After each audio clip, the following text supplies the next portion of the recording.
മാന്യപ്രേക്ഷകർക്ക് എൻ്റെ പ്രണാമം. ഞാൻ ഈ ദൈവം, ഈശ്വരൻ, ഈ പ്രപഞ്ചശക്തി, പ്രകൃതി ശക്തി, ഇതിനെക്കുറിച്ചൊക്കെ ശരിക്ക് ബയോകെമിസ്ട്രിയിലൂടെ പറയുകയുണ്ടായി. ധാരാളം വ്യക്തികൾക്ക് അത് ഇഷ്ടപ്പെട്ടു എന്ന് തോന്നുന്നു. കുറേ കാര്യങ്ങളും കൂടി ഞാൻ വിവരിക്കാം.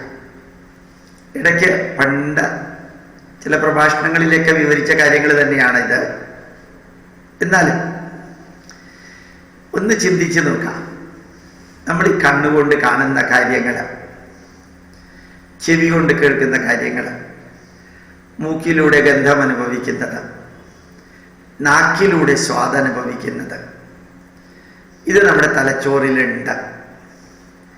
നമ്മൾ ഒരു ഉഴുന്ന അല്ലെങ്കിൽ ഉലുവ അല്ലെങ്കിൽ ജീരകം അല്ലെങ്കിൽ കുന്നിക്കുരു, മഞ്ചാടിക്കുരു, ആന, ഒട്ടകം, പശു, എരുമ, പോത്ത്, കോഴി, മുയല്, ആട്, ഇതിനൊക്കെ കാണുമ്പോൾ നമുക്ക് ഉടനെ പറയാൻ സാധിക്കും ഇത് ആനയാണ്, ഇത് ആടാണ്, ഇത് പുലിയാണ്, ഇത് ഉഴുന്നാണ്, ഇത് അരിയാണ്, ഇത് ഇന്ന തരത്തിലുള്ള അരിയാണ്, ഇത് ഉഴുന്നല്ല ചെറുപയറാണ്, ഇത് കടലപ്പരിപ്പാണ്, തൂവരപ്പരിപ്പല്ല, നമുക്ക് പറയാൻ സാധിക്കും.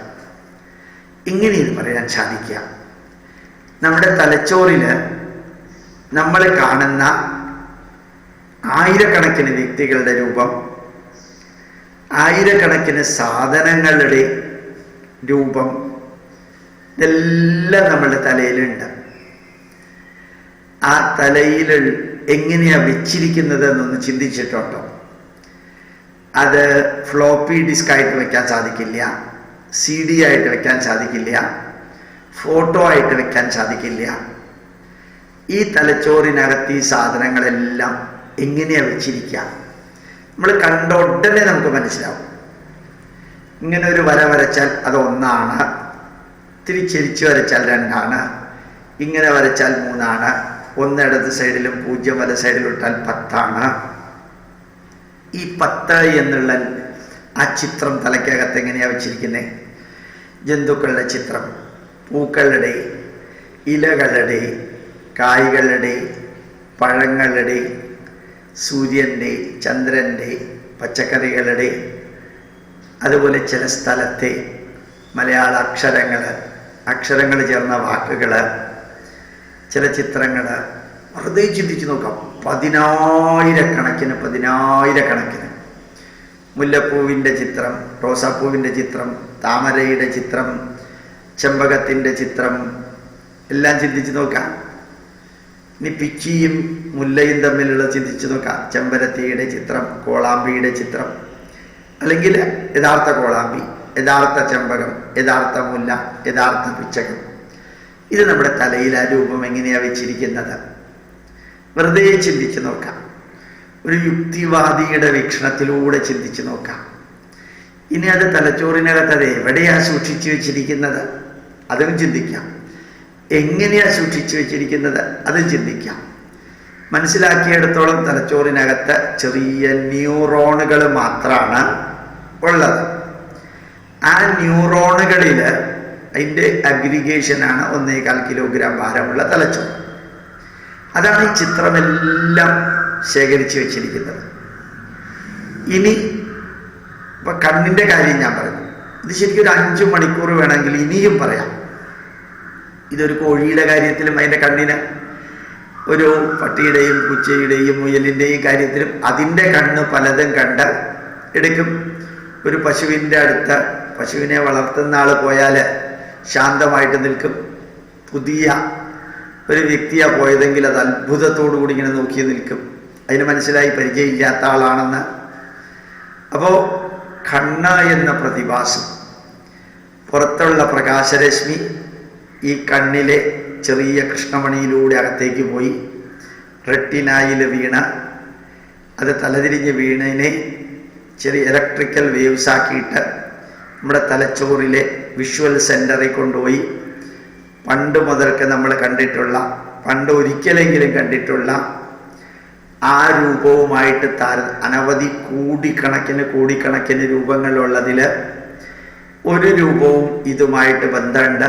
അല്പസ്വല്പം വ്യത്യാസം ഉണ്ടെങ്കിലും ആ വ്യത്യാസം ഉണ്ടെങ്കിലും ഇല്ലെങ്കിലുമുള്ള ഈ രൂപത്തെ പണ്ട് നമ്മുടെ തലച്ചോറിനകത്ത് വെച്ചിരിക്കുന്ന രൂപവുമായിട്ട് താരതമ്യം ചെയ്ത് എത്രയോ ഫ്രാക്ഷൻ ഓഫ് എ സെക്കൻഡ് കൊണ്ട് ഇത് ജീരകമാണ്, ഉലുവയാണ്, ആനയാണ്, ഒട്ടകമാണ്, മുയലാണ്, ഇത് ആ എന്ന അക്ഷരമാണ്, 8 എന്ന നമ്പറാണ്, ഇങ്ങനെയുള്ളതെല്ലാം നമ്മളുടെ ഏതോ ഭാഗത്തിലേക്ക് റിഫ്ലക്റ്റ് ചെയ്ത് തിരിച്ചു തരുന്നു.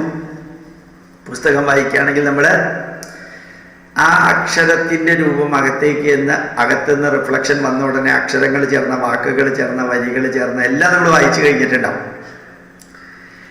ഇനി ചെവിയുടെ കാര്യം നോക്കാം. തിലകന്റെ ശബ്ദം, തിലകൻ മുമ്പിലില്ലെങ്കിൽ നമുക്ക് തിരിച്ചറിയാൻ പറ്റും. ശ്രീ അച്യുതാനന്ദന്റെ ശബ്ദം, നമ്മുടെ അമ്മയുടെ ശബ്ദം, അച്ഛൻ്റെ ശബ്ദം, അമ്മ ദേഷ്യപ്പെട്ട് വിളിക്കുന്നത് തിരിച്ചറിയാൻ പറ്റും. അതേപോലെ യേശുദാസന്റെ ശബ്ദം, ബാലമുരളീകൃഷ്ണന്റെ ശബ്ദം, അടൽ ബിഹാരി വാജ്പേയിയുടെ ശബ്ദം, മോഡിയുടെ ശബ്ദം, പിണറായി വിജയൻ സാറിൻ്റെ ശബ്ദം, എത്ര ശബ്ദങ്ങളെ നമുക്ക് തിരിച്ചറിയാം. കുയിലിൻ്റെ ശബ്ദം, ഞാനിവിടെ റെക്കോർഡ് ചെയ്യുമ്പോഴത്തേക്കും പുറത്ത് നിറച്ച് കുയിലാണ്, അതിൻ്റെ ശബ്ദമാണ് ഇടയ്ക്കിടയ്ക്ക് കേൾക്കുന്നത്. ഇന്നലെ ആലപ്പുഴയിൽ നിന്ന് നമ്മുടെ കോർഡിനേറ്റർ വിളിച്ചു പറഞ്ഞിരുന്നു, റെക്കോർഡ് ചെയ്യുമ്പോൾ ഭയങ്കരമായിട്ട് പക്ഷികളുടെ ശബ്ദം കേൾക്കുന്നുണ്ടെന്ന്.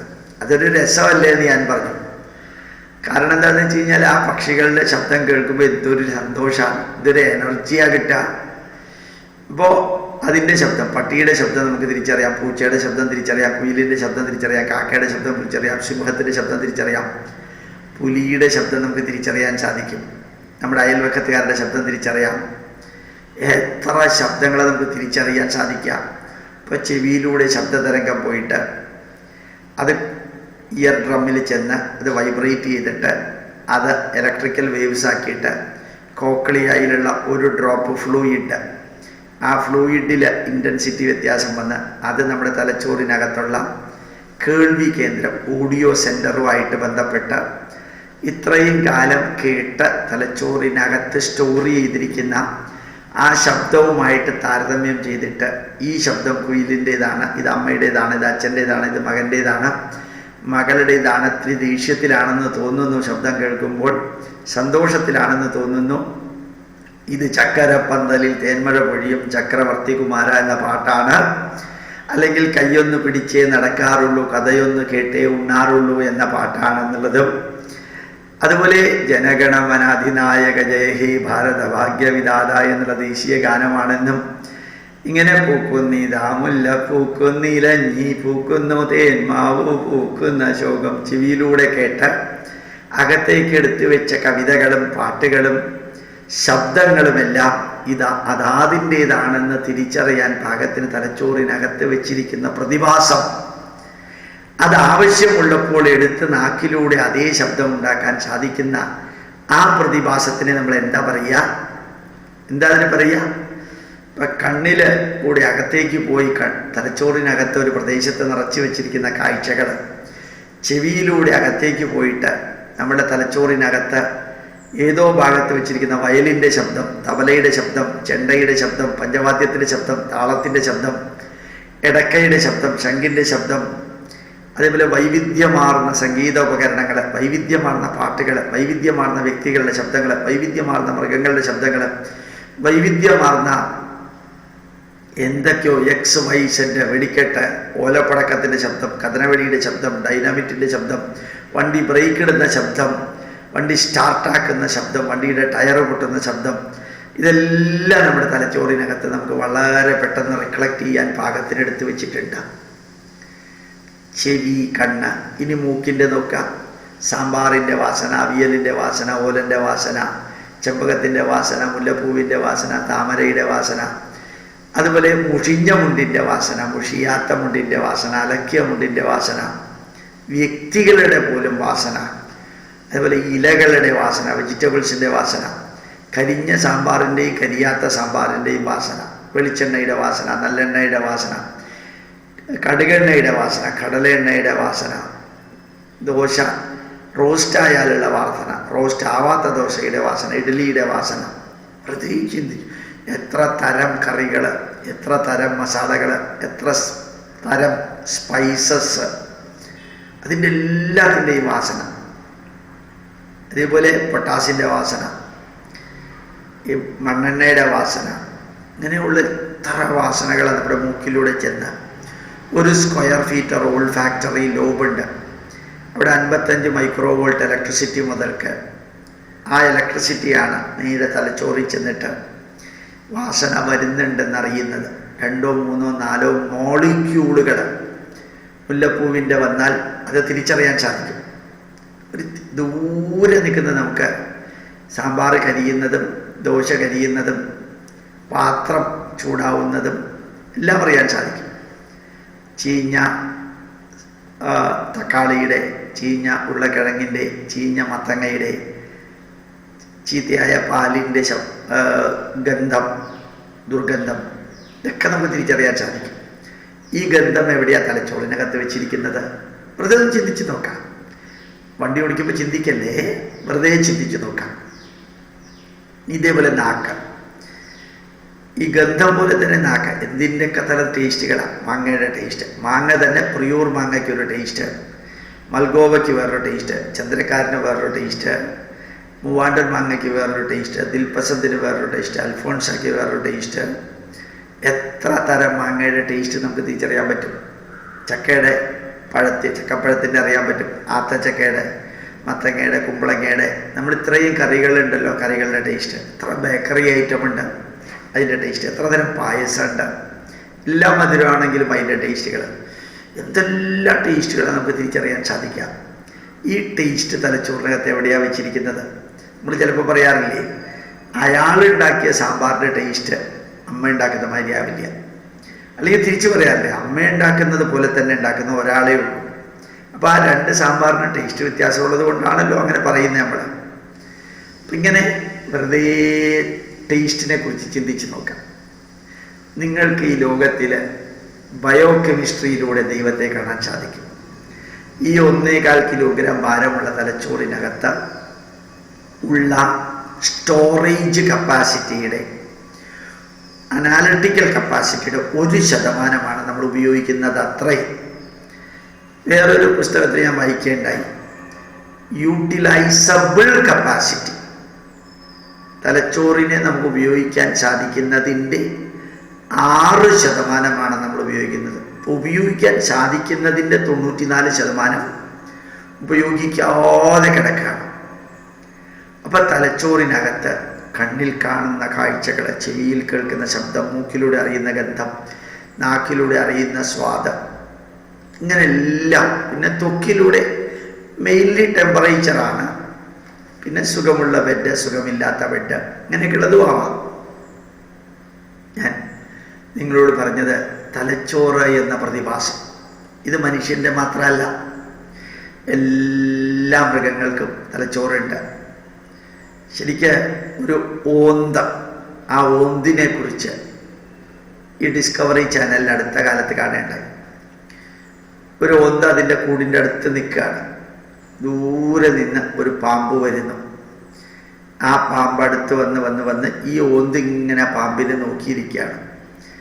ആ പാമ്പ് വളരെ അടുത്തെത്തിയപ്പോൾ ഈ ഓന്ത് ഇങ്ങനെ വില്ലുമാതിരി വളഞ്ഞ് നേരെ മലന്നൊരു വീഴ്ചയാണ്, ചത്തതുപോലെ. പിന്നെ അനക്കയില്ല, പിന്നെ അനങ്ങുന്നേ ഇല്ല. ആ പാമ്പ് അടുത്ത് വന്ന്, ഇതിൻ്റെ ഏറ്റവും അടുത്ത് വന്ന് ഇതിനെ വാസനിച്ച് ആ പാമ്പ് തിരിച്ചുപോയി കുറേ ദൂരം പോയി കഴിഞ്ഞപ്പോൾ ഈ ഓന്ത് നേരെ നോർമലായി. അത് നോർമലായി തിരിഞ്ഞ് വീണ് അത് ഓടിപ്പോവുകയും ചെയ്യും. ഞാൻ ഇങ്ങനൊരു കാഴ്ച ജീവിതത്തിൽ കണ്ടിട്ടില്ല. വില്ലുമാതിരി ഓന്ത് വളഞ്ഞ് അതങ്ങ് മലന്ന് വീഴാം. അപ്പം അങ്ങനെ മലന്ന് വീണാൽ ഈ പാമ്പ് അതിനെ തിന്നില്ല എന്നുള്ള അറിവ് അതിൻ്റെ തലച്ചോറിനകത്തുണ്ട്. ആ ഓന്തിൻ്റെ അമ്മയും അച്ഛനും പറഞ്ഞു കൊടുത്തിട്ടൊന്നുമല്ല, അതിനകത്ത് ഇൻഹറൻ്റായിട്ടുള്ള ഇൻട്രിൻസിക് ആയിട്ടുള്ള അറിവാണ്. ആ അറിവുണ്ട്. പാമ്പാണ് വരുന്നതെന്നറിയാം, അത് തിന്നുമെന്നറിയാം. ആ കാഴ്ച, എൻ്റെ ചിന്ത, എൻ്റെ ബുദ്ധി പ്രവർത്തിക്കുന്നതുകൊണ്ടാണത്. അതിനകത്തുള്ളൊരു കഴിവുണ്ട്. ഈ വില്ലുമാതിരി വളഞ്ഞ ചത്തമാതിരി കിടക്കാൻ.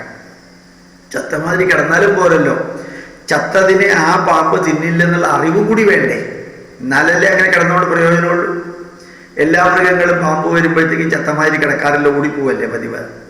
അപ്പൊ ഒന്ന് ആലോചിച്ചു നോക്കാം. ബ്രെയിൻ എല്ലാത്തിനും ഉണ്ട്.